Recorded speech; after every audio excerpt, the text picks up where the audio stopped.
Technology change అవుతుంది, trend change అవుతుంది. So దాంతోపాటు ఎంత ఫాస్ట్గా క్విక్గా మనం నేర్చుకుంటున్నాం అన్న దాని మీద కూడా డిపెండ్ అయి ఉంటుంది answer. For suppose slow learners ఉంటారు, వాళ్ళు డెప్త్ నేర్చుకోవాలి అనుకుంటారు. సో అలాంటి వాళ్ళు ఎప్పుడు కూడా సింగిల్ టెక్నాలజీ ప్రిఫర్ చేస్తారనమాట. For suppose Python or Java in డెప్త్గా వాటి ఫ్రేమ్వర్క్స్తో సహా నేర్చుకోవాలి అని చెప్పి ఉంటారు.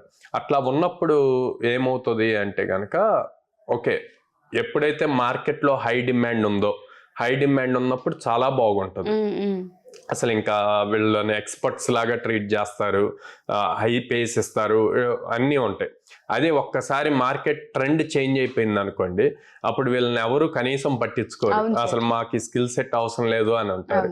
అంటే వీటికి ఎగ్జాంపుల్స్ తీసుకుంటే రీసెంట్ గా లైక్ 2013లో హడూప్ అని చెప్పి వచ్చింది, బిగ్ డేటా అని వచ్చింది.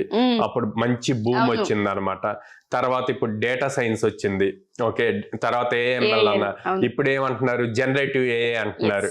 సో ఇలాగా ఈ చేంజ్ అవుతూ ఉంటది. ఆ అవుతున్నప్పుడు ఒక టెక్నాలజీ మీదే ఉన్నప్పుడు ఆ టైంకి బాగానే ఉంటది, తర్వాత ప్రాబ్లమ్స్ ఉన్నాయి.